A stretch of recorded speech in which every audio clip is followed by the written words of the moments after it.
A very good afternoon and thank you for joining us on BTV Global News at 12. I am Ruth Ogbodu and now the news in detail.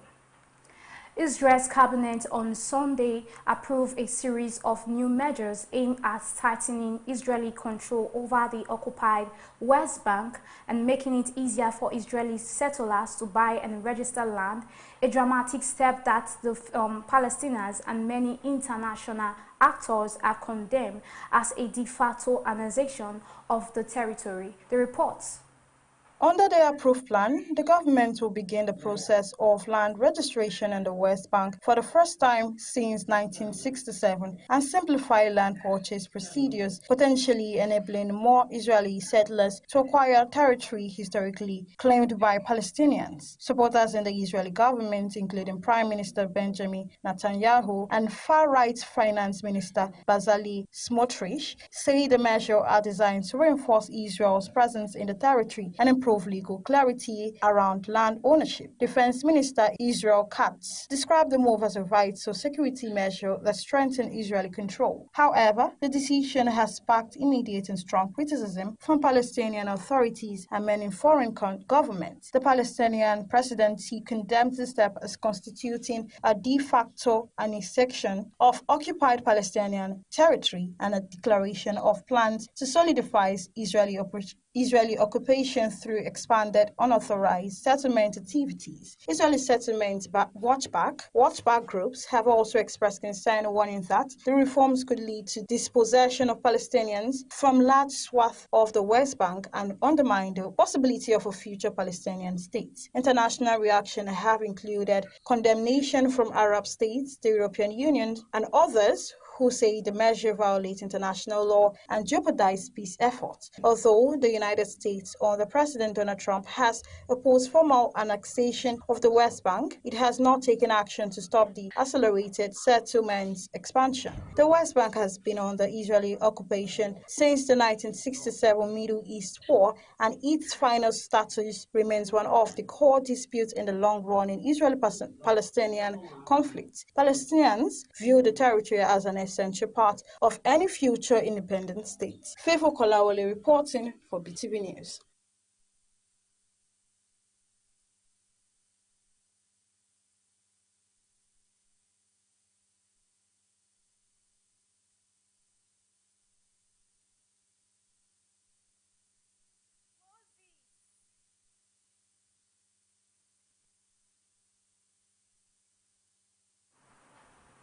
A severe fuel shortage in Cuba has escalated into a waste management crisis, leaving much of the Cuban capital's rubbish uncollected and piling up on city streets.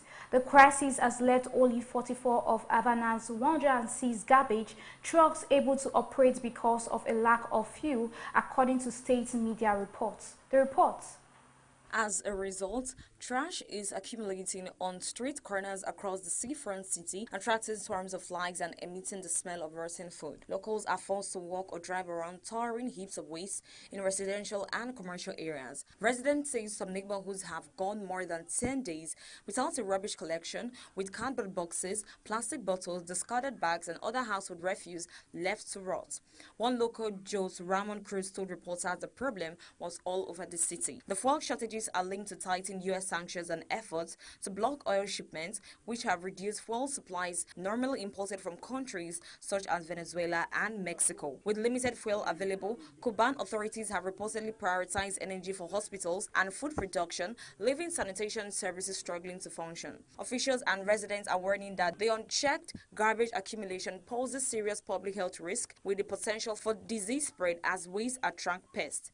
In other towns on the island, citizens have taken to social media to highlight the growing sanitation emergency. The situation forms part of a broader humanitarian strain across Cuba, where fuel shortage have also affected electricity, transportation, and basic services. International actors, including the United Nations, have expressed concern over rising hardship for ordinary Cubans and urged dialogue on relief efforts. Evelyn Isabelle reporting for BTV News.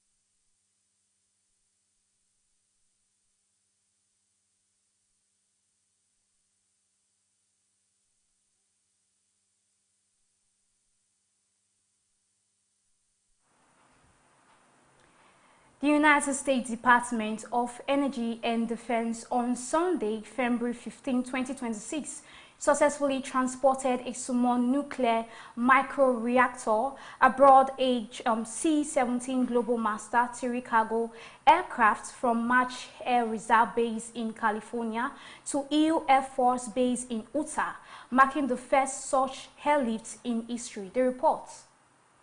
The reactor developed by Californian-based Vala Atomics and known as the World Microreactor was flown without nuclear fuel in a demonstration intended to show how compact nuclear power systems could be rapidly deployed for military and civilian energy needs. U.S. Energy Secretary Chris Wright and Undersecretary of Defense for Acquisition and Sustainment Michael Duffy were aboard the C-17 during the flight and described the operation as a breakthrough in U.S. nuclear energy logistics and rapid deployment capability. Officials said the world unit is designed to generate up to 5 megawatts of electricity, potentially enough to power roughly 5,000 homes, though initial testing will begin at lower output level at the Utah San Rafael Energy Laboratory. Supporters of the demonstration highlighted its potential to enhance energy resilience as remote military bases and other locations without reliable access to traditional power grid.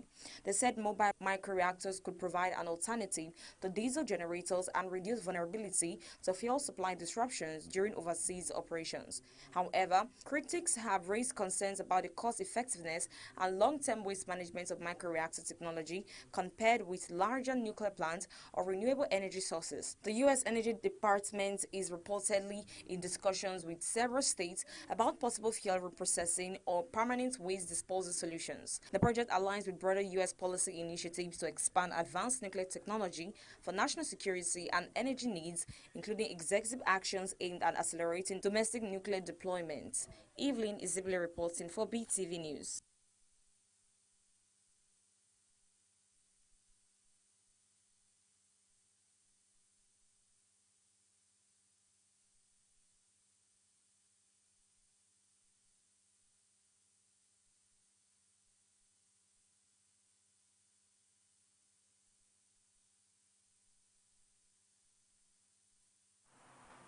Ivorian cocoa farmers are facing mounting difficulties as global demand slows and market prices for cocoa beans fall sharply. Many farmers are being forced to store unsold cocoa beans in their homes, unable to sell at sustainable prices. The report. Farmers across the country report that middlemen and buyers are offering significantly lower rates for their harvest, leaving them with minimal income for the season. The price slump has intensified financial pressures, particularly for smallholder farmers who rely entirely on cocoa for their livelihood. The situation has resulted in large stockpiles of unsold beans as farmers wait in the hope that prices might recover. Industry analysts warn that continued low prices could affect production in future seasons, potentially reducing supply from Ivory Coast, the world's largest cocoa producer. Local cooperatives are calling on both the government and international buyers to support farmers through fair pricing measures and better market access. Without intervention, experts say many cocoa farmers risk severe hardship. Zainab Mohammed reporting for Beetv News. Ukrainian anti-corruption authorities have detained former energy minister Gemma Galushenko as part of a sweeping corruption investigation that has shaken the wartime government. The National Anti-Corruption Bureau of Ukraine and Specialized Anti-Corruption Prosecutor Office said Galushenko was arrested on February 15 while attempting to leave the country, with detectives taking him into custody as he tried to cross the state border and board a train. The report. Galushchenko, who served as energy minister from 2021 to 2025 and briefly as justice minister last year, has been charged with money laundering and participation in a criminal organization related to a massive bribery and kickback scheme in Ukraine's energy sector, codenamed the Midas case. Authorities allege the scheme involved more than $100 million in illicit profits siphoned off through shell companies and an offshore investment fund set up in the Caribbean and used to launder cash from contracts with Enago Enaguatom, Ukraine state's nuclear energy company. According to the investigators, over $7.4 million was transferred to account controlled by Galashchenko's family, with additional amounts in Swiss francs and euros moved to Switzerland. Some of the funds were reportedly used to pay for his children's elite education there, while other amounts earned interest for private use. NABU says that the criminal organization extorted kickback of 10 to 15% from Enaguatom contractors, while the illegal fund routed through multiple jurisdictions and financial instruments, including cryptocurrency and investments in the foreign fund. The arrest makes a major development in a long-running probe, which has already led to the resignation of several senior officials, including Galashchenko from his justice minister post in November, and has implicated other high-profile figures. The case has intensified scrutiny on corruption in Ukraine's government and could have broader political implications as the country seeks continued support from Western allies. Galashchenko has not publicly commented on the charges. The investigation remains ongoing with cooperation from law enforcement agencies in multiple countries. Favor Kolawole reporting for Beetv News.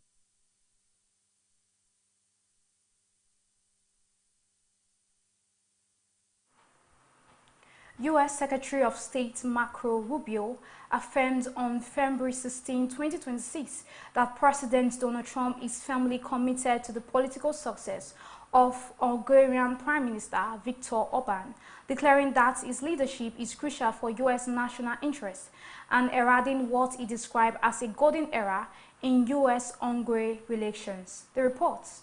Speaking at a joint press conference in Budapest alongside Orban, Rubio said Trump's support for Hungarian leader goes beyond diplomatic courtesy and reflects a strategic alignment on key political and security issues. He told Orban that President Trump is deeply committed to his success because his success is their success, linking Hungary's stability and prosperity directly with U.S. interests. Rubio stressed that the personal rapport between Trump and Orban has helped elevate bilateral cooperation, framing it as essential for advancing shared goals in Central Europe and beyond. The Secretary of State pointed to growing the U.S.-Hungary partnership on energy and security matters as evidence of increasingly close ties. The statement comes amid a tight parliamentary election campaign set for April 12, 2026.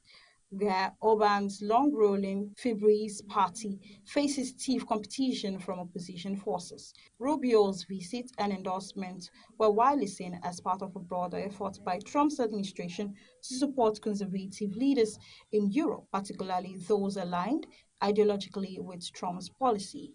During the visits, U.S. and Hungarian officials also signed a civil nuclear cooperation agreement expanding energy ties and incorporating U.S. technology and fuel provisions. Rubio noted that such deals reflect the golden era of relations and underscored Hungary's role as a partner in regional energy and security frameworks. Rubio remains highlighted diverging views within Europe and Hungary's policy, especially its continued engagement with Russia and resistance to certain European Union approaches to Ukraine. Nevertheless, the U.S. administration signaled its views Hungary as a key ally, especially under Orban's leadership in shaping Central European stability. Orban, for his part, welcomed the support and reiterated his commitment to fostering strong ties with the United States while also inviting Trump to visit Hungary ahead of the election. Favor Kolawole reporting for Beetv News.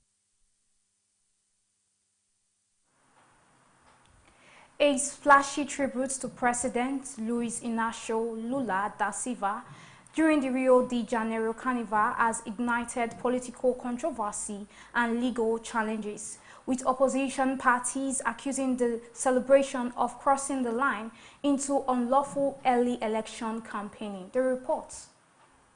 The parade, part of the early Samba School Academico de Netario performance at the Samba Drome, focused on Lula's life story, showing his rise from poverty in Brazil's northeast to becoming one of the country's most influential leaders. The elaborate flutes, music, and choreography drew widespread attention and applause from many spectators. President Lula, who is seeking a fourth non-consecutive term in the October 2026 election, attended a festival alongside with Vice President Geraldo Alckmin and other allies. Lula was visibly moved by the tribute and took photos with parade participants, but he did not give speeches or make campaign remarks during the event, a move his aides say was meant to avoid allegation of campaigning before the official election period. Despite legal precautions by Lula's team, including guidance for ministers and supporters to refrain from political gesture or public campaign messaging, opposition politicians filed a flurry of lawsuits. Critics argue that the parade's content and symbolism, including reference to Lula and his workers' party ballot number, amounted to illegal early campaigning on the Brazilian election law. Most lawsuits were dismissed by court on procedural grounds or after judges accepted government defenses that public funds for Samba schools are distributed evenly and not tied to any specific political messaging. However, some legal complaints remain pending or could still be examined by electoral authorities for possible violations. Senator Flavio Bolsonaro, a key critic and son of former President Jair Bolsonaro, pledged to pursue investigations through Brazil's electoral courts, calling the tribute a misuse of public funds and an unfair advantage for Lula's campaign. Lawmakers from the right-leaning Partido Novo has also sought Lula's disqualification once he formally registers his candidacy. Samba school organizers and supporters insist the tribute was cultural and biographical, not political, and defended their artistic freedom. The dispute highlights growing tension in Brazil's charged political climate ahead of the 2026 presidential election, where campaign laws strictly prohibit early electioneering. Favor Kolawole reporting for Beetv News. And now to the entertainment news. Nigeria gospel minister and pastor Nathaniel Bassey has recounted an encounter with an alleged traditional spiritualist who he claimed attempted to place him under a spell. The cleric said the incident occurred along an express road and marked the second time the individual had approached him. The report. According to Bassey, the man knocked on his car window and began what he described as an enchantment intended to influence him. He explained that he responded by declaring Bible verses affirming divine protection and expressed confidence that the alleged spell would not succeed. Bassey said the man lingered briefly before he eventually ordered him to leave the scene. Reflecting on the experience, the pastor stated that his testimony was not meant to glorify evil but to underscore his belief in spiritual realities and the power of faith. In another development, Lagos-based cleric Kingsley Okonkwo has addressed criticism from fellow ministers over his tattoo, expressing displeasure at what he described as condemnation from junior pastors. Speaking during a recent sermon, the pastor said he felt insulted by ministers he believes lack the spiritual standing to question his personal choices. He maintained that none of the critics clearly identified tattoos as sinful, but instead debated whether it was appropriate for a pastor to publicly display one. Okonkwo emphasized that there is hierarchy in spiritual leadership and suggested that some of the backlash stemmed from religious rigidity rather than doctrinal clarity. Grammy-winning U.S. songwriter Billy Steinberg has died at the age of 75 following a cancer diagnosis in Los Angeles. His family described him as a visionary lyricist whose deeply personal reflections became global anthems. Over a 4-decade career, he earned numerous accolades, including a Grammy Award for his work on Falling Into You by Celine Dion. Steinberg was best known for co-writing Like a Virgin, the breakthrough hit for Madonna that topped the US Billboard Hot 100 in 1984. Working closely with songwriter Tom Kelly, he helped create a string of chart-topping songs, including True Colors for Cyndi Lauper and So Emotional for Whitney Houston. His work was recorded by major artists such as Roy Orbison, David Lovato, and the Bangos. Inducted into the Songwriters Hall of Fame in 2011, Steinberg leaves behind a legacy of enduring pop classics and is survived by his wife, Trina, 2 sons, and 2 stepchildren. Naomi Ewere reporting from Beetv News.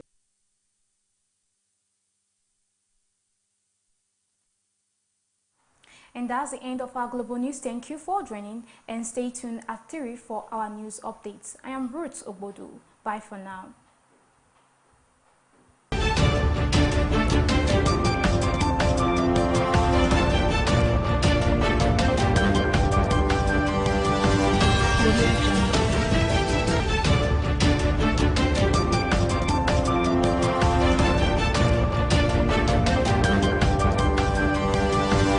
Beetv.